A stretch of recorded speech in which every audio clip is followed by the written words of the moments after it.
इश्क किस चिड़िया का नाम है, ये तो सही वक्त आने पर सबको खुद ब खुद पता लग जाता है। बचपन के पार होते ही भीतर चुपके से कुछ रसायन सक्रिय होते हैं और मन में प्रेम हिलोर लेने लगता है। ये रोग तब आक्रमण करता है जब आप एकदम निहत्थे होते हैं। बस अनजाने ही दिल आ जाता है इस लाइलाज रोग की गिरफ्त में। हल्का हल्का सुरूर, मीठा मीठा दर्द और एक अजब सी खुमारी, ये है इस रोग के लक्षण। इश्क के रोग की बारीकियों को समझाने वाला मैं कोई डॉक्टर नहीं, बल्कि खुद एक मरीज हूँ। मैं कब और कैसे इस रोग की चपेट में आया और इसने मेरी सुस्त रफ्तार जिंदगी में क्या क्या घुल खिलाए, उसका हर किस्सा मुझे मुंह ज़बानी याद है।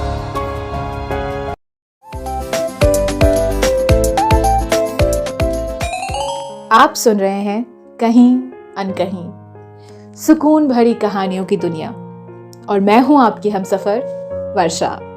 चलिए तो शुरू करते हैं आज का एक नया सफर। तब मैं 12वीं कक्षा में था और ये बरस हमारे कैरियर की सबसे जरूरी सीढ़ी था, और इसलिए क्लास का हर लड़का पूरे जोरों से पढ़ाई में लगा हुआ था। लड़कियों की तो बात ही और थी, वे तो आदतन पढ़ाकू और सिंसियर होती ही हैं। फिर बोर्ड की परीक्षाओं का खौफ उन्हें लड़कों से कहीं ज्यादा ही रहता है। यानी सब के सब पढ़ाई में डूबे थे। टीचर्स भी हर बच्चे पर अलग से ध्यान दे रहे थे और खूब मेहनत कर रहे थे। आखिर स्कूल के रिजल्ट का सवाल था। सत्र की शुरुआत से ही सबको समझा दिया गया था कि जिंदगी में कुछ बनना हो, कोई मकाम हासिल करना हो तो यही एक साल है। जी भर के मेहनत कर लो। और सभी छात्र छात्राओं ने अपने माँ बाप और टीचर्स की ये बात गांठ बांध ली थी। मगर मैं एक अपवाद साबित हुआ। मैंने अपने भविष्य को दांव पर लगाकर इश्क का जुनून पाल लिया था। मैं दीवाना हो गया था किसी का। लड़कपन का इश्क बड़ा विकट होता है। इसमें या तो लड़के हद से ज्यादा सुधर जाते हैं और किताबी कीड़ा बनकर लड़की के गुड बुक्स में शामिल रहना चाहते हैं, या फिर वे बिल्कुल निठल्ले हो जाते हैं जिन्हें खुली आंखों से सपने देखने के सिवा कुछ नहीं भाता। मैं इस दूसरी कैटेगरी में आता था, यानी मुझे पढ़ाई से कोई वास्ता ना रहा था। मैं तो बस उसकी एक झलक पाने के लिए ही स्कूल आता था। हेयर जेल लगा लगा कर अपने बाल संवारते, कपड़ों में इस्त्री करते और किस्म किस्म के इत्र फुलेल छिड़कते हुए मुझे घर पर ही इतनी देर हो जाती कि कई बार मैं अपना बस्ता ही घर भूल आता। क्लास में मैं ऐसी जगह हड़पने की कोशिश करता जहां से मुझे उसकी सूरत दिखाई पड़ती रहे। कसी हुई चोटियों में गुथे हुए लंबे काले बाल, जिन्हें वो हर रोज अलग अलग रंग के फूलों वाले रबर बैंड से सजा कर आती थी। उसकी बारीक काजल से सजी बड़ी बड़ी आंखें हमेशा पानी से तर रहती थी, जैसे अब बरसी की तब। होंठ गुलाब की पंखुड़ियों जैसे मुलायम दिखाई पड़ते थे। सुबह की ओस के जैसी ताजगी भरी थी मेरी माशुका। आशना नाम था उसका। हंसती थी तो ऐसा लगता जैसे अशरफियों की पोटली खुलकर बिखर गई हो। इश्क तो होना ही था। आशना यानी मेरी माशुका, जिससे मुझे एक तरफा मगर बेपनाह मोहब्बत हो गई थी। अभी कुछ समय पहले ही स्कूल में आई थी। स्कूल के पहले दिन उसने जब सहमते हुए अपनी फैंसी स्कूल बैग को सुरक्षा कवच की तरह सीने से लगाए हुए पहली बार क्लास में कदम रखा था, तभी उसकी सलोनी सूरत देखकर मेरे मन में कुछ गुदगुदी सी हुई थी। वो पहली नजर का पहला प्यार था, ये मैंने बाद में जाना। उसके क्लास में आते ही जैसे कमरे की आबो हवा ताजा हो गई थी। मेरे सिवा सब बारी बारी उसके पास जाकर अपना परिचय दे आए थे। मैं पता नहीं किस मौके की तलाश में चुपचाप अपनी सीट पर बैठा रहा था। क्लास का हर लड़का मुस्तैदी से तैनात हो गया था उसकी मदद करने के लिए। सब अपनी अपनी कॉपियां उसको ये कहते हुए जबरदस्ती थमाए कि पिछले 1 महीने में जो भी मिस हुआ है उसका नोट कर लो और आराम से करना, लौटाने की कोई जल्दी नहीं है। मुझे अचानक याद आया था कि पिछले सप्ताह बुखार की वजह से मेरी जो पढ़ाई छूटी है वो मैं अब तक रिकवर नहीं कर पाया हूँ। कोई अपनी कॉपी मुझे देने को तो तैयार नहीं था। आशना क्लास की सबसे खूबसूरत लड़की थी और मैं साधारण सी शक्ल सूरत वाला, जरूरत से ज्यादा पतला और लंबा लड़का था। इतना पतला कि मुझे आते जाते मोहल्ले पड़ोस के शुभचिंतक मुफ्त में वजन बढ़ाने और चर्बी चढ़ाने के नुस्खे बताते रहते। मगर मैं अपना अक्स आईने में देखकर खुद को आनंद फिल्म का अमिताभ बच्चन समझा करता था। शायद इसी आत्मविश्वास की वजह से मैं आशना से इश्क करने की हिम्मत कर बैठा था। इश्क की हिम्मत थी, इसीलिए एक रोज मैंने एक हिमाकत भी कर डाली। स्कूल में आशना का कोई चौथा पांचवा दिन ही रहा होगा और मैंने एक कागज पर आई लव यू लिखा। उसको तोड़ मरोड़ कर एक बॉल बनाई और उसकी ओर उछाल दी। मगर मेरा वो प्रेम संदेश आशना तक पहुंचने की जगह क्लास के मॉनिटर के हाथ लग गया। उसने उस मुड़े तुरे कागज को टेबल पर रखकर सीधा किया, उसमें लिखे वो 3 शब्द पढ़े और फिर मुझे घूर कर खा जाने वाली नजरों से देखा। मैंने भी ढिठाई से मुंह फेर लिया। मैंने अपने जीवन में इतनी सुंदर और समझदार लड़की नहीं देखी थी। बहुत कम और जल तरंग की आवाज में बात करने वाली इस लड़की की ओर मैं खिंचा जा रहा था। धीरे धीरे मैं इश्क की गिरफ्त में इस कदर आता जा रहा था कि मुझे क्लास में किसी से कोई मतलब ही नहीं रहा। यार दोस्त तो दूर, मुझे टीचर्स क्या पढ़ा रहे हैं वो भी सुनाई नहीं देता। मुझे लगता पृथ्वी घूम रही है, मौसम बदल रहे हैं, वक्त गुजर रहा है। उससे मुझे क्या, मेरे लिए तो आशना पृथ्वी थी और मैं उसका चांद बनने की तमन्ना अपने भीतर पाल रहा था। पहले टर्म के नतीजे आए, आशना क्लास में फर्स्ट आई थी और मेरे नंबर अब तक के सबसे बुरे नंबर थे। मुझे अपने फेल होने तक का गम नहीं हुआ था। अलबत्ता पिताजी ने गुस्से से मुझे सारा दिन कमरे में बंद रखा और माँ ने 4 दिन तक बात नहीं की। फिर भी मेरा एटीट्यूड वही रहा, मुझे क्या।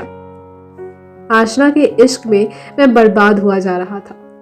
क्लास में सारा दिन उसको ताकते रहने के सिवा मैं और कुछ नहीं करता। मेरी आंखें उसको देखती रहती और उंगलियां कॉपी के खाली पन्नों में कुछ गुदती रहती। किस्म किस्म के एब्स्ट्रैक्ट डिजाइनों से भर गई थी मेरी कॉपियां। मुझे उसकी हर हरकत अच्छी लगती थी। उसका पेन पकड़ने का अंदाज, अटेंडेंस के दौरान उसका हड़बड़ाते हुए उठकर प्रेजेंट मैम कहना, किताब के पीछे चेहरा छिपाकर अपनी सहेलियों से बतियाना और बाद बेबाद मुंह दबाकर हंसना। मैं दीवाना था उसका। अपने से छोटे बच्चों की मदद करना, स्कूल के माली, चौकीदार, ड्राइवर सभी से पूरी तहजीब से बात करना जैसी लाखों क्वालिटीज भी थी उसमें। इश्क की इस दीवानगी की वजह से मेरा पढ़ने में जरा मन नहीं लगता। आशना को देखने के पहले मैं 12वीं पास करके NIT में एडमिशन लेना चाहता था, जो मेरा बचपन का सपना था। मुझे देश का बेहतरीन डिजाइनर बनना था और ये लड़की मुझे लगातार आने वाले A ग्रेड से B, C, D न जाने कहां धकेल रही थी। मेरे सुनहरे करियर का बर्बाद होना तकरीबन तय ही था, पर मुझे ये मंजूर था। आशना से इश्क के एवज में मुझे कुछ भी खोना मंजूर था। अपने सपनों को टूटते देखना मंजूर था, क्योंकि डिजाइनर बनने से ज्यादा सुनहरे ख्वाब मैं अब देखने लगा था। हालांकि अब मुझे लगता है कि आखिर ये कैरियर बनाने वाले दिन और पहली मोहब्बत वाले दिन कब वक्त एक साथ क्यों आते हैं। कई दिनों तक एक तरफा इश्क पालने के बाद मुझे लगने लगा कि अब ये भी पता लगाना जरूरी है कि आखिर आशना के दिल में मेरे लिए क्या फीलिंग्स है। मोहब्बत ना सही, जरा सा कोई नाजुक एहसास तो हो, जिसे भले ही वक्ती तौर पर वो दोस्ती का नाम दे रही हो। मगर ये पता लगता भी तो कैसे। आशना से सीधे बात करने की मेरी हिम्मत नहीं थी और वो मुझसे बात करती नहीं थी। हाँ, कभी कभार हमारी नजरें मिल जाया करती थी और मुझे लगता जैसे वो हौले से मुस्कुराई हो। हालांकि मैं पक्के तौर पर नहीं कह सकता। हाँ, वो क्लास के मॉनिटर को देखकर अक्सर मुस्कुराती दिखाई दे जाती, मगर मैंने उस बात को संजीदगी से नहीं लिया। आशना और मेरी लाइफस्टाइल में जमीन आसमान का फर्क था। वो कार में आती थी और मैं भाई की रिजेक्ट की हुई सेकेंड हैंड साइकिल पर। स्कूल से बाहर निकलते वक्त मैं साइकिल से उसकी कार का तब तक पीछा किया करता था जब तक कार मेरी नजरों से ओझल ना हो जाती या मेरी साइकिल की चेन ना उतर जाती। मुझे पूरा यकीन था कि कार के रियर व्यू मिरर में वो जरूर मुझे देखती होगी। मेरा यकीन उस रोज कुछ और पक्का हुआ जब एक बार स्कूल के बाहर हम टकराए। वो रोड के उस पार थी और मैं इस पार। चौराहे पर लगी बत्तियां हरी पीली लाल होती रही। ना वो इस पार आई, ना मैं उधर गया। ना उसने सड़क पार की, ना मैंने। मगर कितना कुछ चल रहा था हम दोनों के बीच। उस रोज मैं पूरी रात सोया नहीं, बस अपने तसव्वुर में आशना और अपने इश्क के ख्याल को सींचता रहा। बीच बीच में पिताजी आकर देख जाते और मेरी खुली आंखें और उसके सामने खुली किताब देखकर निश्चिंत होकर चले जाते। इस इश्क ने मुझे पिताजी को धोखा देना भी सिखा दिया था। उन दिनों 15-16 साल की सभी लड़कियां मिल्स एंड बून्स जैसे रोमानी उपन्यास पढ़ा करती थी, मगर आशना के हाथ में हमेशा कोर्स की किताबें ही होती। वो अपने भविष्य को लेकर बहुत संजीदा थी। संजीदा तो मैं भी था, मगर अब सिर्फ उसके और अपने रिश्ते को लेकर। स्कूल में रहता तो आशना के करीब होने का एहसास मुझे खुश रखता था। घर पहुंचते ही मेरी परेशानियां शुरू हो जाती। पिताजी अक्सर सवाल जवाब करने लगते। क्यों बरखुरदार, कैसी चल रही है पढ़ाई? कोई दिक्कत हो तो एक्स्ट्रा ट्यूशन ज्वाइन कर लो, पैसों का बंदोबस्त हम कर देंगे। मैं सर झुकाकर बैठा रहता। उनके जाने के कुछ देर बाद तक अपना ध्यान आशना से हटाकर किताबों में लगाने की कोशिश करता, मगर दिल कब उड़कर आशना के पास पहुंच जाता मुझे पता ही नहीं लगता। उन्हीं दिनों एक और एग्जाम का रिजल्ट आया और मेरे ग्रेड और भी नीचे आ गए थे। मैं घबरा गया और इस बार तो मेरी हिम्मत ही नहीं हुई कि मार्कशीट ले जाकर पिताजी को दिखाऊं। उस रोज मैंने मार्कशीट पर पिताजी के नकली हस्ताक्षर किए थे। जरा सी आत्मग्लानि भी हुई थी, थोड़ी सी शर्म भी आई, मगर एक बार फिर इश्क हावी हो गया था। ये इश्क मुझे बदलता जा रहा था। इस बार के वाहियात रिजल्ट के बाद मैंने ठान लिया कि अब तो आशना के मन की बात जाननी ही पड़ेगी, वरना यूं ही मैं बेवजह बर्बाद होता चला जाऊंगा और उसके दिल पर किसी और का कब्जा हो जाएगा। अचानक उस क्लास मॉनिटर की शक्ल मेरे जहन में कौंध गई। उफ, इस ख्याल से ही मेरा दिल बैठने लगा था। आशना के लिए अपनी मोहब्बत अब मुझे तकलीफ देने लगी थी। अब मुझे मरहम चाहिए था, अपने लिए उसकी मोहब्बत का मरहम। उस रोज मैं सुबह से ही आईने के सामने खड़े होकर वो प्रैक्टिस कर रहा था कि आशना से कैसे इजहार करूंगा अपनी मोहब्बत का और कैसे जानूंगा उसके दिल की बात। जहां तक मुझे याद है, उस दिन भी मैं स्कूल बैग ले जाना भूल गया था। क्लास खत्म होते ही सब लड़के लड़कियां सैलाब की तरह बाहर निकलते थे। मैंने अक्सर देखा था कि आशना सब्र के साथ अपनी बेंच पर बैठी रहती और सबसे आखिर में निकलती थी। उस रोज मैं भी अपनी बेंच पर बैठा रहा और सबके बाहर निकलते ही आशना के सामने जाकर खड़ा हो गया। तो मुझे यूं अपने सामने इतने करीब देखकर बुरी तरह चौंक गई। उसके हाथ से किताब गिर गई और उसमें से सुर्ख लाल गुलाब की सूखी पंखुड़ियां भी निकलकर बिखर गई।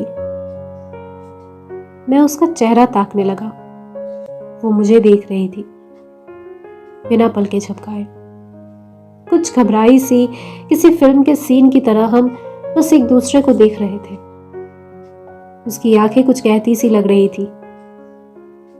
मुझे उसकी मोहब्बत का कुछ कुछ यकीन सा होने ही लगा था। तभी क्लास मॉनिटर यानी मेरे रकीब की आवाज सुनाई दी। क्या हुआ आशना, जल्दी चलो। मेरा खून खौल उठा। मैंने चुपचाप पंखुड़ियां बीन कर उसके हवाले कर दी और बिना कुछ कहे सुने क्लास से बाहर निकल गया। मेरे रत जगे वाली रातों में एक और रात का इजाफा हो गया। पूरी रात मैं यही सोचता रहा कि आखिर उसे किसने दिया होगा वो गुलाब, जिसकी सूखी पंखुड़ियों को वो इस तरह सहेजे घूम रही है। मेरा दिल टूट गया था। मेरे इश्क का सफर अपनी मंजिल नहीं पा सका था। मुझे दुख भी हो रहा था कि मैंने इतनी देर क्यों लगाई अपनी मोहब्बत का इजहार करने में।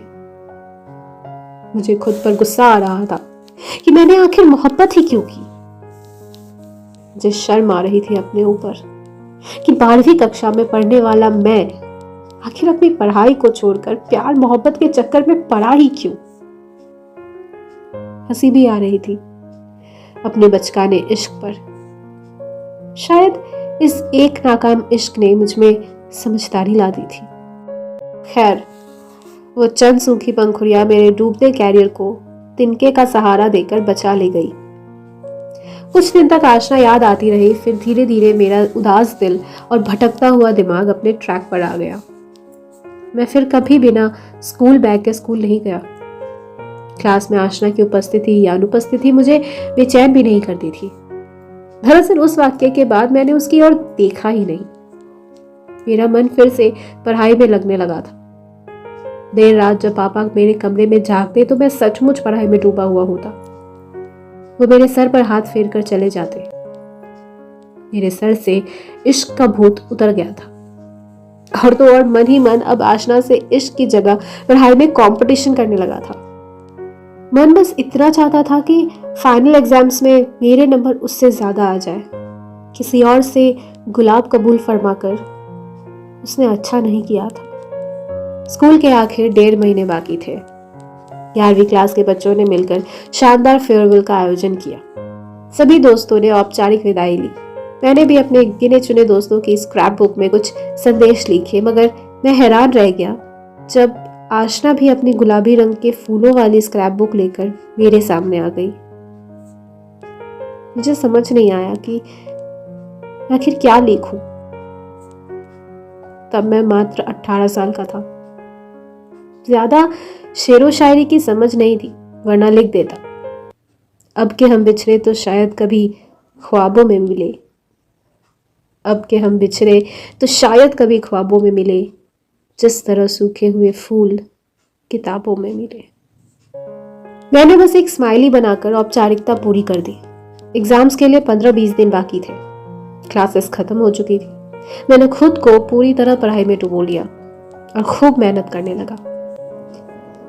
मन के भटकने के लिए कोई कारण नहीं था, इसलिए जब नतीजा आया तो मैं खुशी से उछल पड़ा।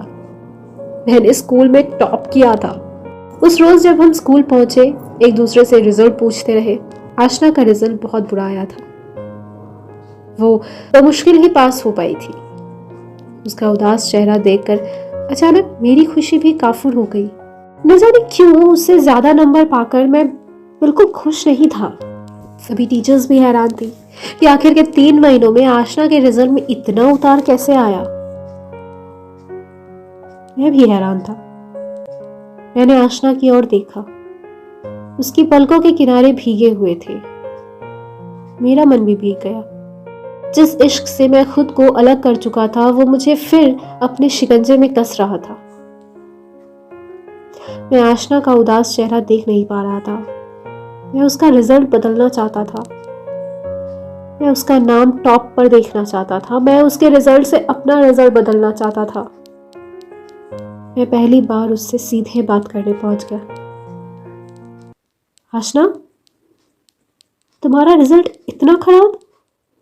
क्यों? कैसे? मन ही नहीं लगता था पढ़ने में। और तुम्हारा रिजल्ट इतना शानदार?